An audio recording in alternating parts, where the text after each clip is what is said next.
Hello and welcome to the Dream Team Professor podcast. My name is Scott, and in this episode, we're looking at the top players to target in game week 16 Sun Dream Team.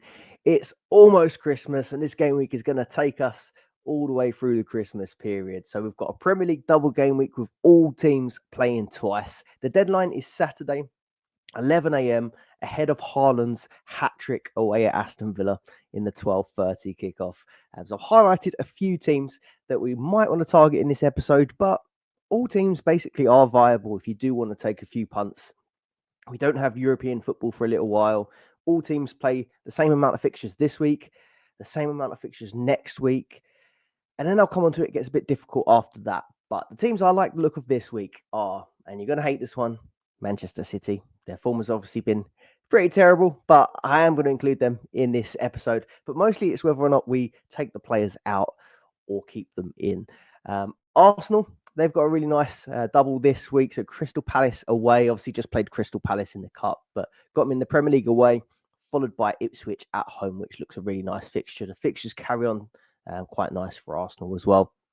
Liverpool, who are obviously top, Tottenham away and Leicester at home. You can see a lot of goals in this double game week for them. So we'll spend a bit of time looking at Liverpool. Both Arsenal and Liverpool, I mentioned, played the Cup this week.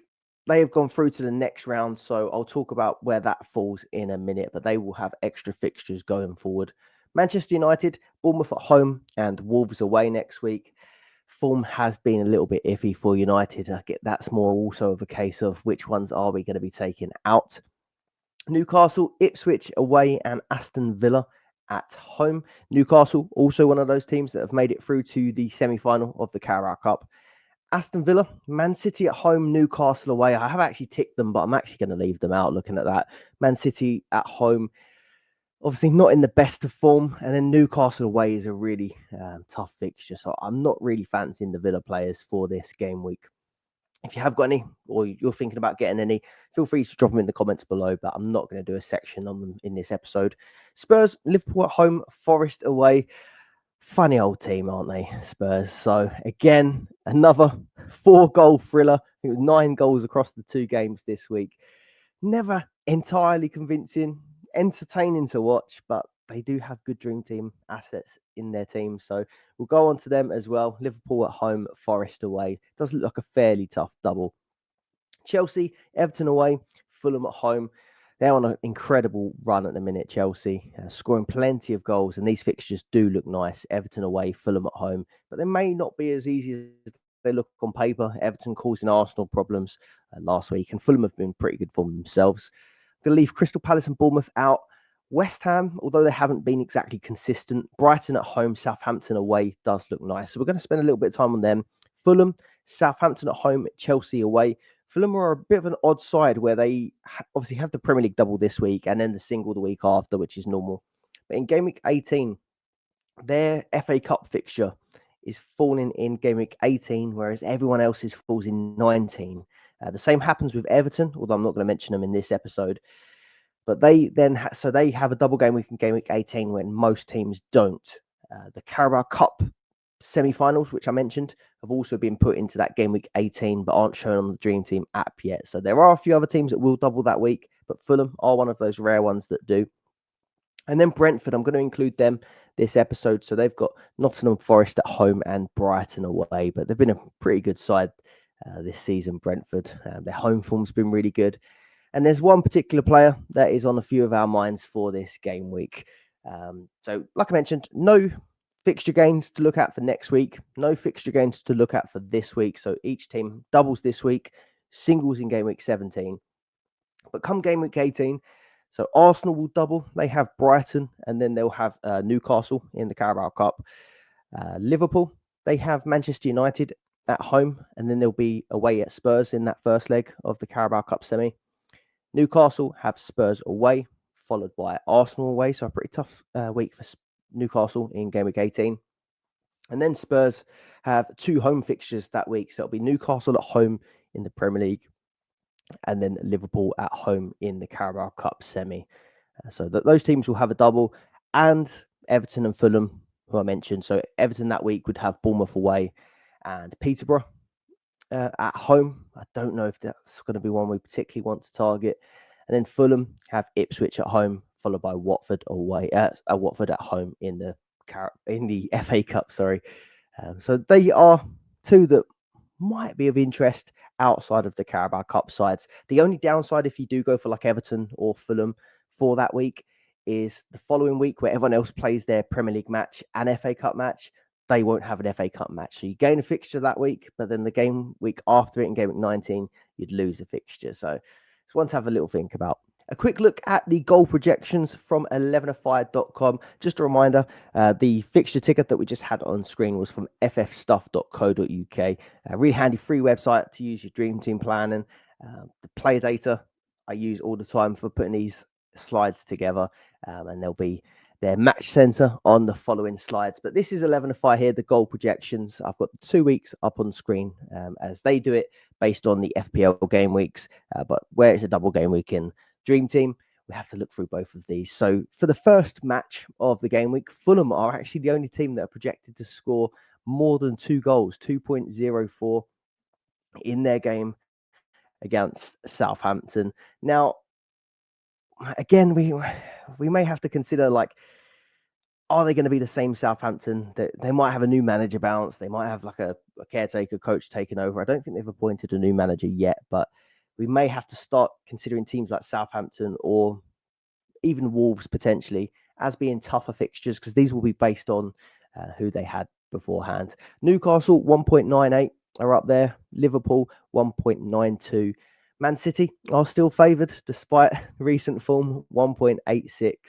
And then we work our way down. Man United, Arsenal, Spurs, Chelsea after that. So Newcastle and Fulham leading the way is interesting for that first fixture, but then it gets a bit more towards normality for the second fixture. So Liverpool lead the way in that second fixture. So they face Spurs in that first match, which has them third. And we just saw from last night, Spurs are conceding a ton of goals. They score a ton of goals. They concede a ton of goals. I can see Liverpool scoring a lot in that first fixture. But in that second fixture against Leicester, predicted to score over 3 goals, 3.20. So I think Liverpool look fantastic to target this week, especially if looking to play something like the goal bonus. Arsenal are in second, 2.79. That second fixture at home to Ipswich looks nice. And then Man City and Chelsea are the other two teams projected to score more than 2 goals. So Manchester City at home to Everton, and then Chelsea in their second fixture are at home to Fulham. So those teams look pretty good to target. But Newcastle are in and amongst it as well in both of these matches. So Isak and a lot of people's teams this week could also still have a decent week. In terms of clean sheets this week, so Arsenal lead the way on both matches. So Arsenal, 45% chance of keeping a clean sheet away at Crystal Palace. And then in the second fixture at home to Ipswich, 60% chance of keeping a clean sheet. So if you're looking for clean sheets this week, Arsenal seem to be the way, and they perform pretty strong across the whole set of fixtures that are upcoming. So I think Arsenal are a good long-term pick if you're looking to go for defence. Fulham are right up there on that first fixture against Southampton. They're not rated very highly, Southampton, but then they're quite far down the list, right down the bottom for their match against Chelsea after that. Brentford are up there at 32% in that first game, but they have got a few injuries at the back, which I don't know whether that would have factored into the percentage when I looked yesterday. And then Chelsea down at 30% with Newcastle. The second fixture, Liverpool right up there again. So playing against Leicester. So I think the safest way to go is probably going to be Arsenal and Liverpool this week. The longer term fixtures are good, and they've been two of the best defences in the league this season. So outside of that, it's Man City. I don't think we're going to be willing to take that risk yet. And then Chelsea are fourth in both fixtures, so could be okay options from Chelsea if you fancied a clean sheet, but haven't been the best at the back this season. If you found that useful, please do leave a like, subscribe to the channel if you're not already, and head over to FF Stuff for your dream team planning and 11afide.com for your goal projections and clean sheet projections. We're going to start the episode with my side, Arsenal. I did do a recap on the Premier League fixtures, so that'll be out in another video if you do want to go back and jog your memory what happened in those games. But I'm going to look at the most recent fixtures played for each of these teams as well. So Everton 0, Arsenal 0 in that first fixture. I was at that game, a real Disappointing result for Arsenal, but then they got a 3-2 win against Crystal Palace and made it through to the semi-final. So that will take place in game week 18, like I mentioned. So that will be paired with the Brighton away match. Feels a bit doom and gloom at Arsenal at the minute, but looking back, it's 9 games unbeaten. They are in good form still.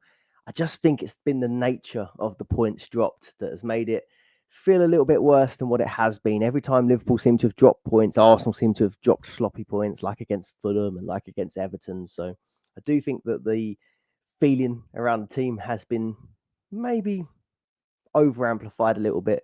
Bukayo Saka, 6.9 million. Everyone's got him at this point. Shouldn't spend too much time on him. But he's got the second highest overall points, 13 points last game week with an assist. The main thing, again, with a few of these players, it's going to be the same when we talk about Salah, when we talk about Palmer.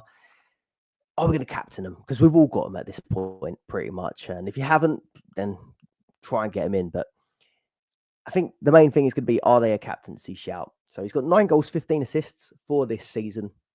He rarely ever blanks. I looked through, and in game week 11, that was the last time he had a real blank where he sort of didn't get any goals or assists or ended up with a 2 or 3 pointer.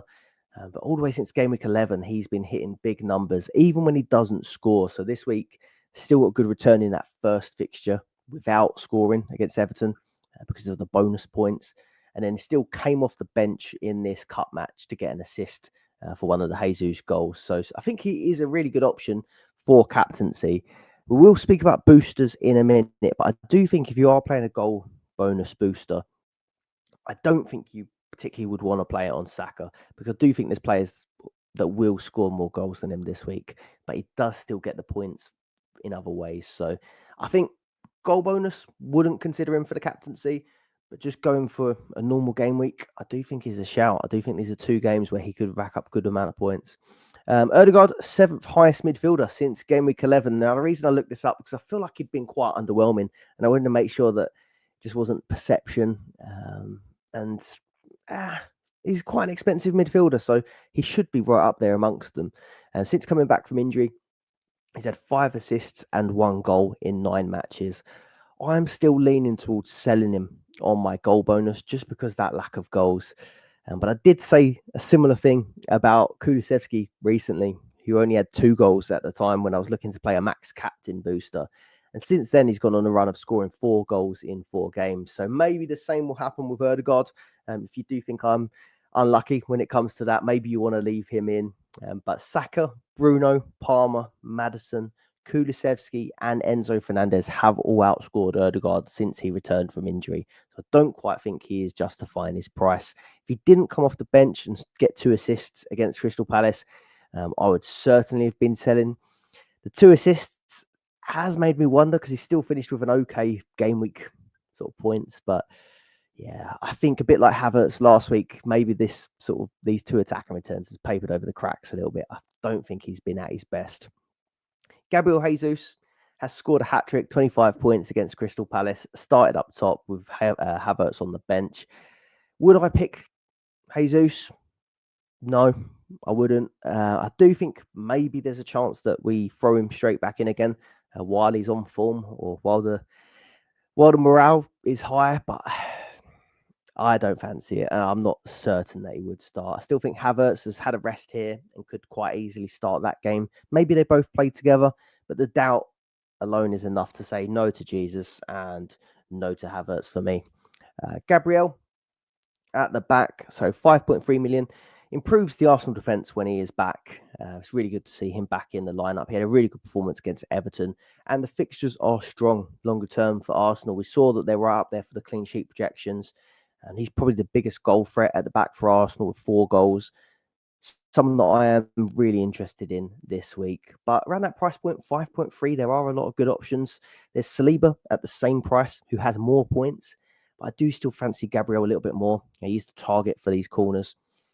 You've also got Timber, 4.1, who I think, just to get your first Arsenal defender in there, if you are without one, I'd probably just get Timber in there because the price is quite nice. If you are struggling for budget or that, I'd do Timber first, but then Gabriel I would put above Saliba at the moment.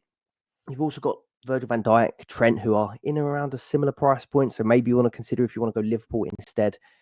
But at the moment, I think I'm favouring Arsenal's fixtures a little bit more than Liverpool's. Liverpool are on a 20-match unbeaten run, and this game week just screams goals to me. So Spurs only played yesterday. I think their match against Liverpool is on Sunday. So Liverpool got a little bit more of a turnaround time, but Spurs went pretty much full strength in the Man United game, whereas Liverpool had the luxury of being able to rotate majority of their side. You had Gomez played, Trent played, but both came off at half time. McAllister played, Gakpo, and then Darwin Núñez, we probably wouldn't consider him first choice at the moment either. So a lot of players given the night off, and I imagine they're going to come into that game a lot fresher than Spurs.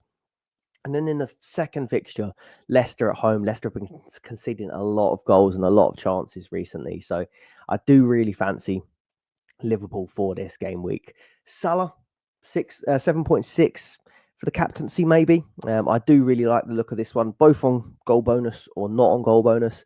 The highest point score in the game, 16 goals, 13 assists, a massive 29 returns from 23 matches. So that's justification alone for putting the armband on him. But I think that paired with the fixtures as well looks really, really nice. I think the decision, we look at the most captain players across the game week, and I think the decision this week is going to be between Salah and Palmer for the captaincy battle, I think. Game week 7 was the last time that he didn't return in a game week. So Salah looking like a very, very strong option. With the fixtures looking so nice, it is tempting to try and get a second Liverpool attacker in there for this period, I think. So Gakpo and Diaz would be two of the options. Jota also has come into the mix over the last couple of game weeks, but I think his minutes are still building. I don't think he's particularly ready to be a dream team option yet. So he's only had 27 minutes and 11 minutes since coming back. So I think that's too soon, despite him getting a goal against Fulham.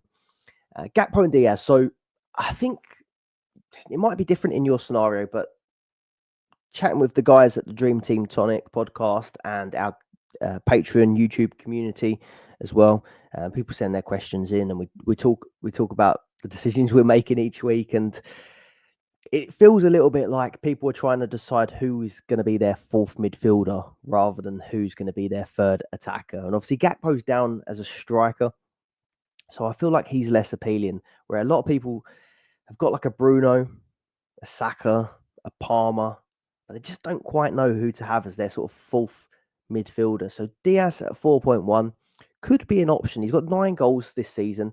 If you are playing a booster, he's had a hat-trick already this season. He's had 2 braces this season, so he can be explosive, but he also comes with blanks, and he has been firing blanks more often than not recently. No goals since his game week 10 hat-trick, so he has gone a little while without getting attacking, or not attacking returns. He has had some assists, but without getting those goals. That is what worries me a little bit if you are looking to play a goal bonus. He isn't particularly in his best goal scoring form, but we do know he has a really high ceiling. And these fixtures, Spurs away, Leicester at home, look really good. Diaz was one of the names that were rested as well for that Southampton game. So I do think that he could be an option to consider.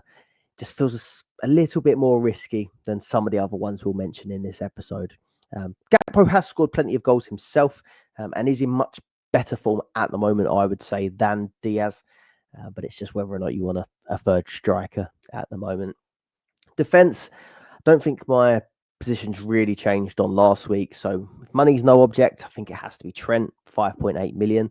Starting to get those attacking returns a little bit more regularly now, but they still are assists and not goals. So 5 assists for the season.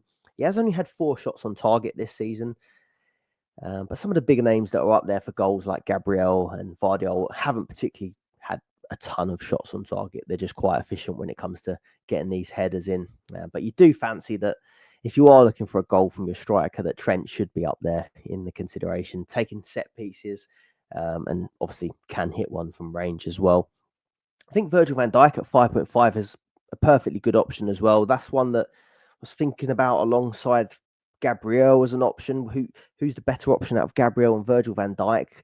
Looking at the fixtures, I'd probably just say Virgil van Dijk Gabriel, just where Virgil's got Spurs this week, and you kind of do fancy that Spurs will score. But I do think there'll be a clean sheet for Liverpool in that Leicester match. Point two separates like a Virgil from Gabriel, so it is close. Both got decent attacking threat. Virgil's got 2 goals. Gabriel's got 4. But I just think for longer term fixtures, I think Gabriel's probably going to be the one that stands out a little bit more. Tsimikas was on the bench for Liverpool, so played 45. I was a bit upset with that because I've got Gomez, who played left back in this game. So Gomez was taken off. Trent was taken off at halftime as well, but also got that assist, so scored quite nicely. I'm a little bit worried about Gomez. I probably wouldn't go there now if he didn't go there last week. We haven't heard any news. Maybe we'll hear something today in the press conferences, but Konate was posting gym selfies. I can't remember if he put the soon emoji or someone else had put that on top of it, but he will be coming back at some point. The scheduled time is end of December, start of January. So if it's not this week, I think he probably will be coming potentially around next week. So I think that makes Gomez probably worse of an option and someone that you might want to think about selling in the near future. Man City. So again, I'll put these on my players to target list. I've seen from the comments on my last video that most of you guys are not agreeing with Man City and you want them all gone at the minute. So it's 1 win in 11 games, 8 losses in those 11. So I don't blame you. They have been really disappointing, really poor. This week it's Aston Villa away, Everton at home. Is it going to continue in the same way it has been? Or do you think this is going to be the week where they turn it around? The question is, what do we do with Haaland if you still have him left? I know a lot of people took him out last week and done really well from it. I kept him, just the 2 points. So that's about as bad as it gets in a single game week as well. So the fear is making you keep him in. I'm not sure. It's a mixture, isn't it? It's a mixture of fear and I still think respect for the player because he's still got 18 goals this season. It's not like he's gone on a mad spree of not scoring any goals. He scored his last goal 2 games ago. It's not like a massive drought. I think he then had 2 games where he didn't score and then got a brace. He's not scoring. He's just not scoring at the Haaland rate. It's just whether you think he'll get back to that Haaland rate. But yeah, for me, if you're playing a goal bonus, a player that scores like 30 plus in a season, I think it was like 50 plus in the season before that, all competitions. I want that player in my team, even if they're out of form. I feel like it's there. You know it's there. It's just whether City click or not, I don't think he's the problem. I think it's a City problem. Everton obviously can frustrate, but then if City do get an early goal, the floodgates potentially could open. Now, Villa is a match where they have struggled away, though, at times. So, look, if you want to sell. But I just think he's the best goal scorer in the league. He's done it historically. He's done it this season, 18 goals, 54 shots on target this season. You compare that to the second highest, which is Salah at 36. So he's getting plenty of chances still as well. So, yeah, I wouldn't be brave enough to captain him. And it's probably one of the best differential captains that you could get. But the form is concerning enough that there are better options, I think. But yeah, for me, it's not a sell. But let me know in the comments below if you've already sold him, if you are selling him, or if you're going to keep him, or even captain him. Just let us know what you're doing because it's a good conversation, the Haaland one. None of us have really been in this scenario before with him on Dream Team. Vardiol 4.3, so his 4th goal of the season this week. He's now joint defensive goal scorer with Gabriel. Again, if I had him in my team already this week, I'd keep him, especially playing goal bonus because we know that he can pop up with a goal. I think he's already close to last season's tally already. But if you are looking to get a defender in, unless that is the price point that works for you, I still would prefer going to a Liverpool defender in Virgil or Trent, or to an Arsenal defender, maybe Timber over Vardiol, but definitely Saliba or Gabriel if you could afford it. I just think those clean sheets look a lot more likely for Arsenal and Liverpool at the moment. KDB and Foden. I'd planned that I was going to play a booster this week quite a long time ago. And it was always in the back of my mind, if KDB's back fit, he could be in the mix. He is back fit, but City aren't really doing it. And then Foden as well. I always intended that Foden probably was going to be in my goal bonus as well. But on current form, I just can't pick either of them at the minute. They did start together in that match against Manchester United. I think they looked okay. Kevin De Bruyne got his third assist of the season, deflected cross to Vardiol, but I can't justify picking either of them this week. Rico Lewis, 3 million. I don't know how he's ended up this price. Well, the 8 losses in 11 is probably how, but 3 million from, he was 4 point something at the start of the season. Back from suspension this week, though, so he was suspended last week. But I just can't see a clean sheet against Villa. Maybe Everton could be one where they keep a clean sheet. If you are looking for a cheap differential at the back, he could be an option. The fixtures look okay longer term. Leicester, West Ham, Salford, Brentford, Ipswich. But you are really relying on a turnaround in form from Man City. Stones and Akanji are also back in training, so that probably does help the defence a little bit. They were both, I think, available in that match where they did keep the clean sheet against Forest. But yeah, going City is a big bet on them turning things around. Manchester United, so a great result against City. Got the win in that one. But then a 4-3 loss to Spurs last night, and they've lost 3 of their last 5. So although Amorim does seem to have his sort of style of play down, and he does seem to be sort of laying down the discipline on a few players at the minute, results haven't been the best, but I think things look on the up. No clean sheets in 5 matches for them, though. So defence, I think most people are fire selling their defensive assets at the moment. We all did stock up fairly heavily when they did have a nice fixture run. I'd say overall they have been pretty disappointing. With Bournemouth and Wolves, the fixtures do look okay, but I just don't quite trust them. They don't really look like sort of a defensive first side at the minute. So I'm expecting to have no Man United defenders left in my team by next game week. Bruno Fernandes, 6.3. He's the 5th highest scoring player on the game now. Got a penalty against City, scored that one, Fernandes, and then an assist against Spurs. 6 goals, 11 assists for the season, and he's looking like the player that we know him to be on Dream Team. Whether or not he sort of plays in that deeper role or in the sort of front line, he seems to be delivering wherever he's needed at the moment for Amorim. So I think he's a really, really good option. Set pieces, the main man, and the 2nd highest midfielder over the last 5 game weeks with 72 points. So a really, really good option. Bruno Fernandes, someone that, yeah, he just does a bit of everything. He's the talisman of the team. So he's one of the players that I can with confidence still say that I want from Manchester United. Now, Diallo at 3.7 million. So I think I'm learning a bit of a lesson as the season goes with some of these players. Like, he's down as an attacker, which is off-putting on its own because he can play wing back. Or we see a bit more this week that he can excel in more of an attacking position as well. He got a goal and an assist off the bench against Spurs, 13 points.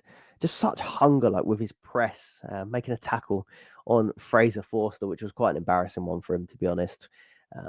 Putting the ball in the net there. But then the same in that City match, like all of his attacking returns are coming from his work rate at the minute, which is quite impressive to see. 29 points for the game week. But I think the lesson that I'm learning this season is maybe you just have to capitalize on these hot streaks, because there's been a few occasions where I've sort of asked myself, do I think this is actually going to continue, or is it just a bit of a hot streak that will come to an end? But on a lot of occasions, these hot streaks have gone on for quite a long period of time. So off the top of my head, like Brennan Johnson stands out at the start of the season where he scored in, I can't remember how many consecutive games, but the goals just kept on coming. And I kept thinking, well, don't be drawn into that because he's not going to score every game. But then he does. The same is happening with Diallo. He's on, where's his total now? So he's currently the 6th highest striker on the game. So I was complaining about him being down as a striker, out of position. But now he's actually outscoring strikers. So he's 1 point ahead of Kai Havertz at the moment in the striker position. So he's doing really, really well. Diallo for the season now, his attacking returns 5 goals and 9 assists. So it's a really, really strong return. And maybe it's just time to stop ignoring him. I never doubted that he's a really good player. I doubted whether he's a dream team asset. But he is proving me wrong. And the same has happened previously. So Kulusevski, he's not going to score every week. With 4 games in, continued scoring. Enzo Fernandez, he's not going to score or assist every week. I think he's about 6 or 7 games in a row now. So maybe it is just time to jump on one of these hot streaks from one of these players. Garnacho made amends with the manager after being dropped last week. So he made an appearance off the bench, but Rashford coming out with silly statements during the week that he wants a new challenge.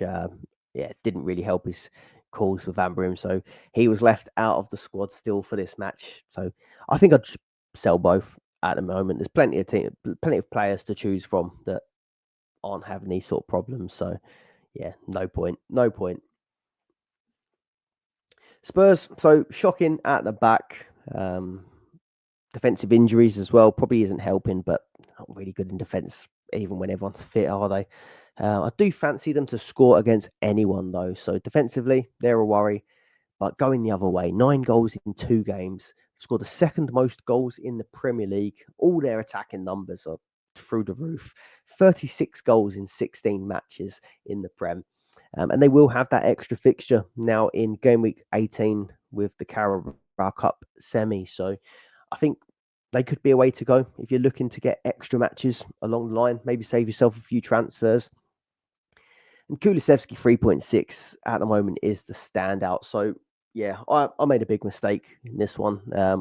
Again, I don't really beat myself up over the logic of it, because at the time when I had him, I think he was on 2 goals, 7 assists in game week 13. And then I took him out ahead of my max captain because I wanted to get a player in with a higher ceiling, because despite him doing really, really well for his price, he wasn't really scoring many goals. He just had the 2. And he didn't actually score in game week 13. But after that, he scored 4 goals in 4 games. And he's on one of these hot streaks now. 23 points for the game week. So, yeah, the goals are coming. 6 goals, 8 assists now for the season. And that, I've been saying it all season, that price is ridiculous for him. So, a really good enabler. But he's creeping out of enabler price. So if he goes up 0.3, 3.9, I don't think we can really call him that. But I still think it'd be worth the money even at that price. Yeah, maybe it's time to get on him. Him, Johnson, Enzo, Ahmad, Kulu. Just can't ignore these hot streaks. Solanke, 4.2 million.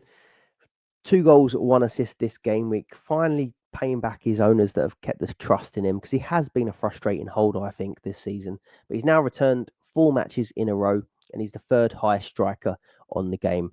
And I think that's probably where we expected him to be come the start of the season, in a team that does play attacking football. So maybe he's going to start delivering what we expect. That second goal last night, obviously striker's instinct following up the first one, but that second goal was more what I want to see from him if I was to be considering him in my team. So 18 points, I think is a good shout. Son 5.2. I still think I'd rather Solanke at the moment, but just 4 points behind Solanke in points. 7 goals, 8 assists for the season, and 4 attacking returns this game week. So Son is starting to find some of the form that we're more familiar with as well. He could be one to watch, but does come up at a bit of a higher price point. Maddison started both this game week, someone that I had most of the season, but then took out when he started to get reduced minutes. But he started both this game week, started last double game week, started both games, and his minutes seem to be improving. So maybe he did have a little fitness thing, or maybe it's tactical. But either way, he's getting minutes now. 2 goals, 2 assists this season, 7 goals, 6 assists in total. The only downside on Maddison, though, which probably would put me off, is he is suspended for the Carabao Cup first leg. So He won't have a double game week in game week 18 is all. So you will miss out on that one. That is something to check. I think it's if you get 2 yellows in this competition, you're suspended for the next game, which is quite easily done. Porro, 12 points, got his 4th assist of the season. Long range shot from outside the box, followed up by Solanke. But they do count as a fantasy assist. He's above Gabriel for points. So despite them not really keeping clean sheets, he is still a decent enough option. But I still just think I'd rather bank on getting the clean sheets rather than the attacking returns or bonus. Udogie went off in the first match this game week, and Porro was actually on the bench. But Porro came on early enough to then bank the clean sheet, which was a result if you had him. I did have a look into the Udogie injury because Spence, I think it was only 2.3 million. And I thought, oh, he could be a nice enabler if Udogie's out for a while. Got an assist in both matches, but apparently Ange said that Udogie was just fatigue. He was feeling a bit of pain due to fatigue, so it didn't sound like it was going to be too long. So maybe the Spence risk probably isn't worth it. Forster 1.9. I feel a bit sorry for him, to be honest. He's done a job since he's gone in there. Probably wasn't expecting to play this season. But a few big mistakes last night playing out from the back. It just doesn't look entirely comfortable doing it. And I mean, it's not an easy thing to do for goalkeepers. He's probably been a goalkeeper at a time where it wasn't so relied on to play out from the back. He does make a decent amount of saves, but yesterday that pass that was intercepted had a bit of reminded me a bit of that Petr Cech pass where he put it out to play. Looked like he took it with his wrong foot a little bit. So he has got a mistake in him at the back, being asked to play out. I don't fancy the fixtures for clean sheets this week. Liverpool home, Forest away. But if you've got him in goal already, you obviously do keep him. He's going to be in goal for a long time. Dubravka has come up as an option, so maybe you want to consider whether you want Forster or Dubravka. I think I prefer Dubravka's fixtures and just Newcastle in general for keeping clean sheets. But Forster is a more longer term pick. He will be getting Europe when it comes back round again. He will be getting Carabao Cup, whereas Dubravka is going to get the Carabao Cup, but obviously not going to have the European fixtures. And then Pope should be back without too much time. So I still think that Forster is the longer term play, but if you're just looking for a short term keeper, maybe Dubravka's the way to go. Looking at Chelsea, so 8 straight wins now, 11 unbeaten, the highest scorers in the Premier League, and the fixtures stay nice longer term. So Everton, Fulham this week, Ipswich in game week 17, Crystal Palace game week 18, Morecambe, Bournemouth, Wolves, and then City all the way in game week 21. So really good fixtures. Really, really good fixtures. Palmer 6.3, no secret. He's the highest owned player in the game at the minute, 61% owned. But I think he's a really strong captaincy option this week. Everton away, Fulham at home. Everton could make it hard work like they did, which like I saw firsthand against Arsenal. But I do think the way Chelsea have been, if they do get one early, we could be seeing sort of 4 or 5 goals in that game. So, and then you would expect Palmer to do really, really well. And he's got the highest average of all the premiums in the game, 10.9. But obviously he's played less games. So the players that have played a lot more matches, the average tends to get dragged down a little bit. But 11 goals, 7 assists from 16 games is a ridiculous amount. Penn's really high ceiling player. And his team has scored 6 more goals than Liverpool. If you are debating maybe Salah versus Palmer, Chelsea have scored more goals in the Premier League this season. So it's a tough one to call, I think. Jackson, 4.2. I still can't bring myself to bring him in on those 4 yellows, but I've been saying it for a while now. And I think there are only 3 Premier League matches to go until it resets. I think it resets after the 19th Premier League match. 9 goals, 4 assists for the season. He's on very good form, but I just don't want to run the risk of bringing him in, picks it up in the first fixture, misses the second fixture. So for me, I won't go there, but he's a good option. Enzo 4.6. I've mentioned his hot streak. He got his 7th assist of the season, but I do think there are better options, in particular some of the Spurs midfielders. Cucurella 3.3. 2 goals this game week. never a dull moment, is there, with him? Red card suspends him from the Everton match, getting red card after the game, but got a goal in that first match. And where he did pick up that suspension, he obviously wasn't going to play the Premier League game this week. So they put him in against Shamrock Rovers, where he scores another goal and gets 9 points. So a really good game week for him, but he will miss the first Premier League game week, this Premier League fixture this week. I do like Gusto and Colwell, 3.3 and 3.4 million. I think the fixtures, if you look at them long term, I do expect that we will see a few clean sheets from Chelsea. But I have a few other options that I'm going to discuss in the slides later around the same sort of price. Hall, Robinson, that have a Carabao Cup fixture or an FA Cup fixture in game week 18. So I think that makes those a bit more appealing than these Chelsea ones. So I mentioned Hull. We'll come on to Newcastle straight away.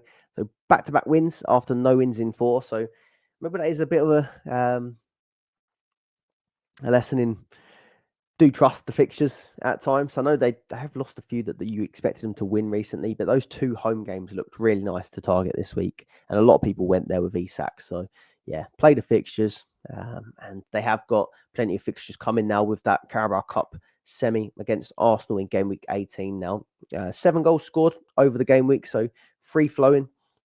But the fixtures do start to turn a little bit more difficult. Ipswich away looks okay, but then Villa in the second fixture at home, Man United away in game week 17, and Spurs away in game week 18 paired with Arsenal. What I would say though is Villa, United, Spurs have all been conceding goals. So if you are considering an attacker, I still would back Newcastle. And Isak 5.4 won the popular captaincy battle last week, 19 points. He did blank in the second game, but really did haul in that first one. So 17 points in that one, a goal and an assist. 8 goals, 5 assists for the season. I can't see many people taking him out that bought him in last week. But I do think he is still a buy for this game week if you are looking for an extra attacker. Could be a captaincy differential. I did it this week and it paid off, but I'm not going to push my luck. I think there's better captains. Gordon 4.4, an assist in both matches. So 4 bonus points across the 2, 22 bonus points for the season. Puts him for the 6th highest bonus in the game, even without Europe. So he's a great shout. Lewis Hall at the back, 3.6, 27 points for the game week. 2 clean sheets this week because he was subbed off before the Brentford goal. So a little bit of jam there. Started 12 consecutive games though, so he is reliable for starts. Maybe you could look at that as he's due a rest. But I think he's a really good option. 4th highest defender for bonus in the game, 3 assists. And then I mentioned Dubravka. I think I favour him short term over Forster, but if you are just looking to get a keeper in and keep him there longer term, I think Forster probably is going to be a lot more longer term of a pick than Dubravka while Pope's out.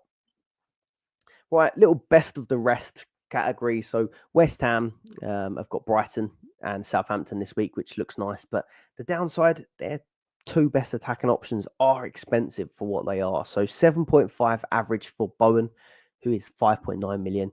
But he will be a differential at just 4% owned. 5 goals, 5 assists isn't the best compared to players of his price and other options in attack and midfield. But 18 bonus is pretty good. And the fixtures do look nice for this game week. But after that, 17, it's Liverpool. 18, it's City.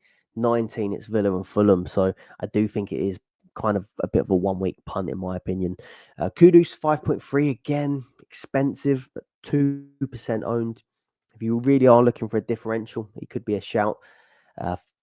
20 bonus points from 13 matches. Again, really impressive. He rarely does blank because of this bonus. But I just don't think West Ham are reliable enough to justify these 2 players being above 5 million. Brian Mbeumo, 4.3 million has been fantastic this season. So I've got his graphic up on the screen here from ffstuff.co.uk. So did have a little bit of a blip where he blanked a couple of times in a row, but either side of that, there's some really, really big scores. He's been fantastic. So 19 points this game week, a huge 8.1 average for the season, and he's returned now 3 matches in a row, even off the bench against Newcastle in the cup, managed to grab an assist. 7th highest points on the game overall as well, 10 goals, 3 assists, also their penalty taker. So I do think that he is a shout, isn't he, for if you're going to play your goal bonus. Obviously, where he's got pens, it's obviously not going to happen every game, but it is a nice addition to your squad if you've already got a lot of pen takers. Downside, won't have a double in 18, although he does have Southampton. But then game week 17, if you bring him in this week, Forest home, Brighton away, you have got Arsenal in a single in game week 17. So that is not very appealing, that single. That's a 1 weeker. I don't mind it. It's just whether you balance the sort of gain from this week up against having to maybe use a transfer to get him out along the line, or if you just keep him and have less fixtures. He is nailed, does get 90 majority of the time. Corners as well. So I think he's a really, really good shout. Robinson, 3.6. He's going to be my last from the best of the rest category. So Fulham, obviously people have been talking about Fulham because they had that double there. But obviously the Carabao Cup matches being put in there as well, and it being the later rounds, I'm going to prefer to go for those big teams in the Carabao Cup later rounds than to go for Fulham. And especially as Fulham, you're probably not going to get the double the week after that double. So yeah, I don't think it's as appealing as it looked beforehand. But Robinson, 3.6. I started the season with him this season and he was really, really good. And now that Europe has ended, it's a level playing field. He looks a good option again. 5.8 average puts him the fourth highest average out of the playing defenders. So that is really good. He averages 3 tackles a game. He averages a bonus a game. And then does have that extra game in game week 18. So you could have him from now till then and then move him on when he loses a fixture the week after. I think that's a decent shout with Robinson at Fulham. 6 assists as well for the season. So does have that attacking threat as well. Right, some booster thoughts, because this is a really good game week for playing your boosters. And I think for any of them, I just think where it's a Premier League double game week, it just makes all boosters viable. Obviously, we have plenty of double game weeks throughout the season. But then when Carabao Cup, we're at the later stages now, so teams will go strong. But earlier rounds, there's a lot of rotation. You'd expect come the FA Cup double in 19, there'll be a lot of rotation where it's big teams against lesser teams early rounds. And then you start to get in a bit of trouble. So in Europe, we've seen rotation for Chelsea. There probably won't be rotation in the later rounds for the bigger sides, but then you might start to see rotation in the Prem games before big European games. So it's why I like the Premier League doubles a little bit more. I feel like there's more chance you're going to get 2 lots of the best possible team, especially this early in the season where looking at the table, everything is kind of still to play for as well. So I think this point of the season, we're going to get pretty strong lineups. The only downside, I think, from the sort of fixture schedule and the way it's fallen is where it is the sort of Christmas, winter period. You do get the odd illness. You do get the odd player that's fatigued and does need their rest. We do get the odd player that's had too many mince pies, maybe, and puts it down to something else. But I think overall, this is a really good time to play your boosters. 12th man, obviously, any player that you can't reach, be it price or you don't have enough transfers, get them in for a week, then lose them.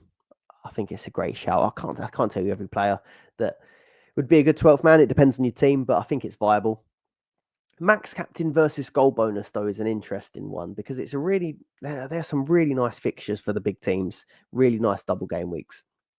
So I played my max captain in a similar situation where a lot of the big teams had nice fixtures, but didn't quite go how I expected because there's potential for really high scores, which makes it good. The ceiling's high.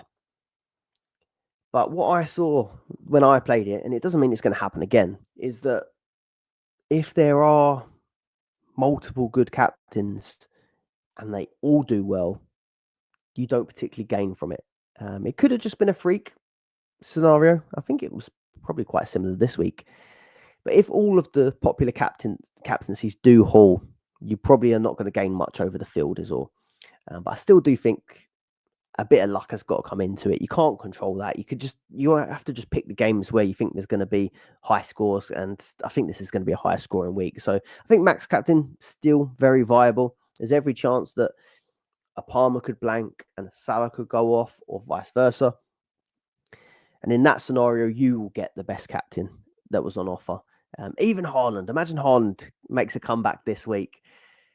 If I had Haaland, I do have Haaland, but if I had Max captain, I would like to have Haaland in it this week, because people aren't going to be confident enough to captain him. But he does still have that massive ceiling. So imagine this week he goes off, you play Max captain, and you get Haaland Hall like we used to remember.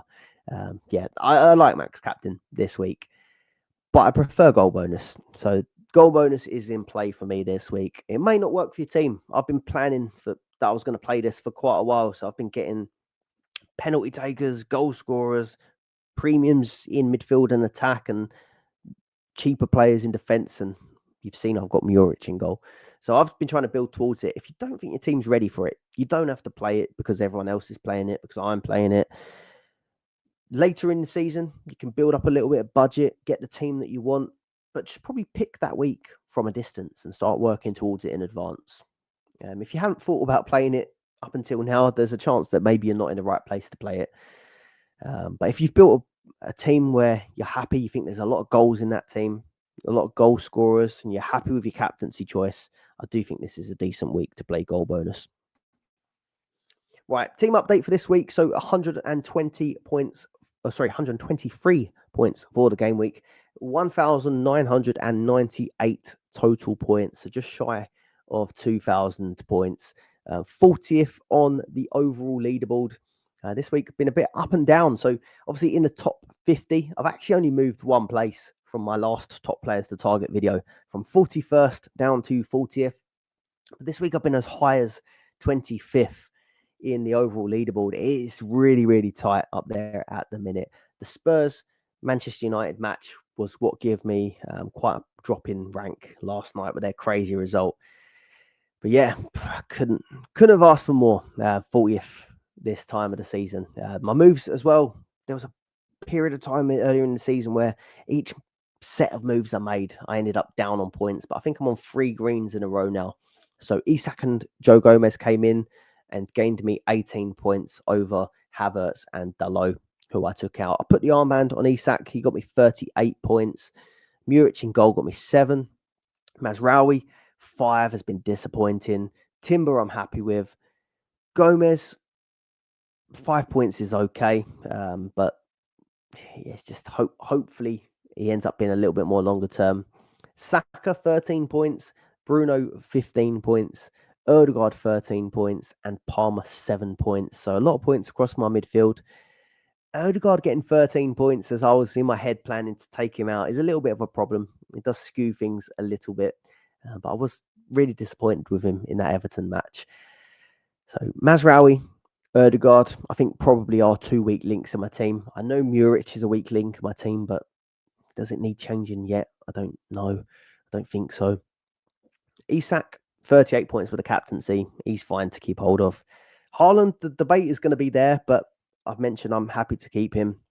And Salah, 6 points as my vice captain this week. So, yeah, Muric, Mazraoui, Gomez in the short term, and Ødegaard are probably the players that I would be interested in moving on. I think there's some strong defenses that I've mentioned, so I could definitely improve Mazraoui's position. And then Ødegaard, it's kind of weighing up. Do I want to go for an attacker or midfielder that I want for the longer term? Or do I sort of go all in on this goal bonus and just pick someone that I think is going to smash it this week? The top 100 battle is heating up. There's a lot of similar teams, identical teams. You know who you are. And identical transfers week on week. And I put my team out there every week for people to take inspiration from or to copy. Bring it on myself. But I've had a lot of complaints from people that there's teams in their mini leagues that have got the identical teams to mine and had made the identical moves all season. And also now I'm in the sort of top 100 battle. It's going to be hard to gain any ground without hiding my moves. So this week, I'm afraid I am going to keep my moves close to my chest. I think if you've listened carefully, you probably would be able to guess my moves. You know what sort of manager I am by now. But I'm going to keep my captaincy and my 2 transfers under wraps this game week. I'll probably start showing it again later in the season. Maybe if it goes off the rails or things just mix up a little bit. Because if I keep it under wraps for a couple of game weeks, I think at least that's going to mix everyone up a little bit in the top 100. It might be for better or for worse for my team. But yeah, this game week for certain, I'm going to keep my moves close to my chest. I hope you all understand. That is it for this episode. So I will be carrying on doing these episodes as usual over the Christmas period. But obviously, if I don't speak to you in the comments or anything beforehand, you guys have a nice Christmas. Enjoy the football, but enjoy your time off with your families and all that as well. So thank you very much for watching. And head over to the Dream Team Tonic podcast. Check out their latest episode. And we will have a deadline stream coming tomorrow morning. So I'll see you all on that one. Thanks for watching, and I'll see you on the next one. Bye-bye.